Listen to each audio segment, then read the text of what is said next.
Hello दोस्तों, मैं जी स्वागत करता हूं आपके अपने चैनल जीत फॉर यू पर। जैसा कि आपको मालूम है 5 मई को आपका नीट का पेपर होने वाला है। उसी की प्रैक्टिस अपनी दिन प्रतिदिन आगे बढ़ती जा रही है, ठीक है ना। तो आज के क्वेश्चन अपन चालू करेंगे। अपने क्वेश्चन दोनों लैंग्वेज में होते हैं, हिंदी और इंग्लिश में। आप जिसमें भी कंफर्टेबल हो उसमें आप पढ़ सकते हैं। जैसे मैं हिंदी इंग्लिश में कोई क्वेश्चन हिंदी में पढ़ देता हूँ, कोई इंग्लिश में पढ़ देता हूँ, तो कोई टेंशन लेने की बात नहीं है। तो देखिए, अपना क्वेश्चन है, 3 जगत वर्गीकरण में सम्मिलित होने वाला तीसरा जगत था। तीसरा जगत कौन था?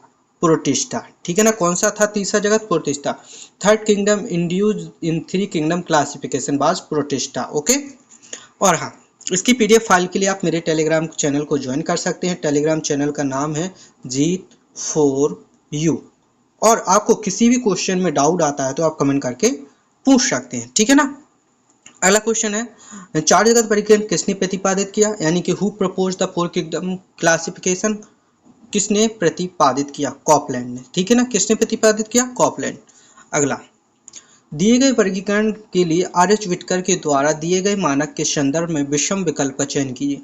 थैलस का संगठन, जाति वृत्ति, पोषण की विधि। तो अलग क्या हो गया? गमन, लोकोमोशन इसके मतलब वर्गीकरण में नहीं था, ठीक है ना। तो ये अलग हो गया। अगला क्वेश्चन, निम्न में से किस जगत में सेलुलोज रहित कोशिकांग भित्ति युक्त जीव होते हैं? सेलुलोज रहित कोशिकांग भित्ति युक्त जीव होते हैं। मोइना को छोड़ देंगे तो कवक प्रोटिस्टा दोनों होते हैं, तो एक से अधिक विकल्प सही हो जाएंगे। यानी कि क्वेश्चन नंबर 4 का 4 आंसर सही हो जाएगा। ओके। वर्गीकरण के व्हिटकर पद्धति के अनुसार पैरामीशियम तथा अमीबा की सही स्थिति का चयन कीजिए। Choose the correct position of paramecium and amoeba according to Whittaker system classification. तो किसको कहाँ पर रखा गया है? पैरामीशियम अमीबा को प्रोटिस्टा में। कहाँ पर रखा गया है? प्रोटिस्टा में। ओके। आगे, अरस्तु ने स्वभाव तथा आवास के आधार पर वर्गीकरण किया। Wrong answer. स्वभाव आवास के नहीं किया था। कॉपलैंड के द्वारा माइकोटा में स्थूल ऊतक का संगठन वाले जीव रखे गए थे। ये भी गलत है। तो दोनों क्वेश्चन गलत हैं, तो दोनों गलत हैं। 3rd नंबर का आपका आंसर क्या हो जाएगा? सही हो जाएगा। बोथ स्टेटमेंट आर इनकरेक्ट, ठीक है ना।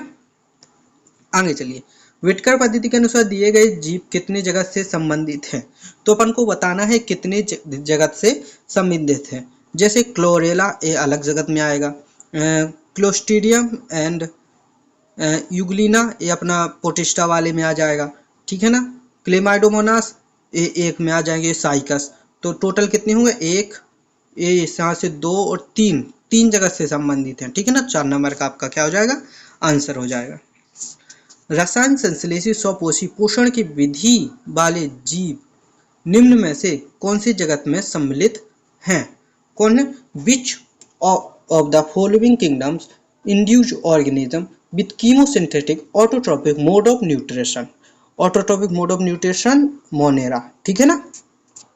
आगे, अगला क्वेश्चन है, सजीव जगत का वर्गीकरण करने के लिए लिनियस के द्वारा उपयोग किए गए मानक के संदर्भ में सही विकल्प का चयन कीजिए, ठीक है ना।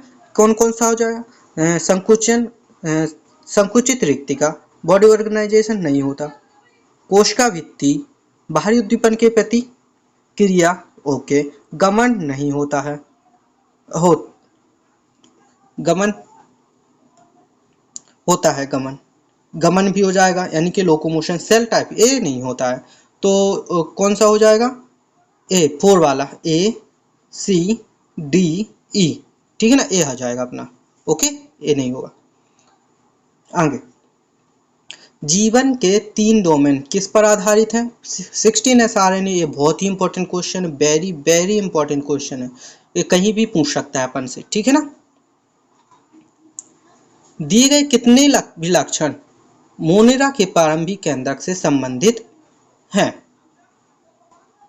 नग्न डीएनए, आरएनए, हिस्टोन रहित प्रोटीन, हिस्टोन युक्त प्रोटीन, रेखीय डबल स्ट्रैंडेड डीएनए, वृत्ताकार डीएनए, ठीक है ना। तो कितने हैं? 4। ओके। निम्न विभिन्न आकृतियों के आधार पर जीवाणुओं को कितने समूह में वर्गीकृत किया गया है? 4 समूह में।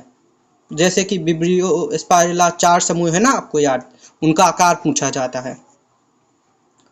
निम्न में से कौन सा विकल्प अनाक्सी जीव है? स्यूडोमोनास। कौन सा जीव अनाक्सी जीव है? स्यूडोमोनास। निम्न में से कौन सा जीव अपने पोषण के लिए इलेक्ट्रॉन तथा H दाता के रूप में H2S का उपयोग करता है? कौन करता है? 3 क्लोरोबियम। जीवाणु के सबसे सामान्य पोषणीय वर्ग के संदर्भ में सही विकल्प का चयन कीजिए। कार्बनिक और कार्बनिक आ जाएगा, इलेक्ट्रॉन स्रोत कार्बनिक, कार्बन स्रोत कार्बनिक, ठीक है ना। किसने श्वसनीय एंजाइम प्लाज्मा झिल्ली से संबंधित होते हैं? किसमें श्वसनीय एंजाइम प्लाज्मा झिल्ली से संबंधित होते हैं? Respiratory enzyme are found associate with the plasma membrane, clostridium, ठीक है ना। जीवाणु के द्विविभाजन के दौरान कोशिका विभाजन का प्रकार होता है। कोशिका विभाजन का प्रकार कैसा होता है? असूत्री। जीवाणु में परालैंगिक प्रजनन में सम्मिलित है। परालैंगिक प्रजनन में क्या सम्मिलित है? पुनर्योजन, रिकॉम्बिनेशन, ठीक है ना। बीजाणु अंतःचोल की प्रतिस्कंदन प्रकृति किसकी उपस्थिति के कारण होती है? तो इसका आंसर क्या हो जाएगा? डाइपिकोलोनिक अम्ल। क्या हो जाएगा? डाइपिकोलोनिक अम्ल। ओके, आगे चलिए। कभी कभी भोजी द्वारा लाए गए डीएनए ग्राही जीवाणु के जीनोम के साथ नहीं जुड़ते तथा 1 या 2 पीढ़ियों बाद विलोप हो जाते हैं। इस प्रकार का आनुवंशिक पुनर्योजन कहलाता है अपूर्ण पारगमन। क्या कहलाता है? अपूर्ण पारगमन, एबोर्टिव ट्रांसडक्शन, ठीक है ना। रसोसंश्लेषित स्वपोषी जीवाणु के संदर्भ में गलत विकल्प का चयन कीजिए। क्या करना है अपन को? गलत विकल्प का चयन करना है। तो क्रोमेडियम तथा थायोस्पाइरलम हो जाएगा इसका आंसर, ठीक है ना। आगे चलिए। प्रोकैरियोटिक कोशिकाएं में दोहरा तंत्र होता है? नहीं। जटिल संरचना दर्शाती है? नहीं। सेलुलोजिक कोशिका भित्ति है? नहीं। आकार के रूप से सरल होती है? तो 4 नंबर का क्या हो जाएगा? आपका सही आंसर हो जाएगा। संयुग्मन के संदर्भ में सही विकल्प का चयन कीजिए। ए वाला तो सही है, A+, ए गलत हो गया, A-, तो 1 और 3 सही हो जाएंगे, ठीक है ना। Transduction was demonstrated by Zinder and Lederberg and salmonella, ठीक है ना। ट्रांसडक्शन किसने दिया था? जिंडर एंड लीडरबर्ग ने। ओके, आगे। निम्न में से कितने जीवाणु नाइट्रोजन के स्थिरीकरण में सम्मिलित हैं? कितने जीवाणु? 5। विजरिंकिया, फ्रिंकिया, क्लोस्ट्रिडियम एंड क्लोरोस्टाइरम एंड राइजोबियम। ओके, पहला प्रतिजैविक बेसिट्रेसिन में उत्पादन के लिए कौन सा जीवाणु सहायक है? कौन सा जीवाणु सहायक है? बेसिलस लाइकोनिकोफॉर्मिस। ओके, अगला। निम्न का मिलान कीजिए। रेशों का सड़ना। रेशों का सड़ना किसके होता है? Clostridium perfringens sorry tetanus, Clostridium tetani. तंबाकू की पर्णों का संसाधन। तंबाकू की पर्णों का संसाधन क्या हो जाएगा? बेसिलस मेगार्थेस। पनीर तथा दही का उत्पादन स्ट्रेप्टोकोकस लैक्टिक।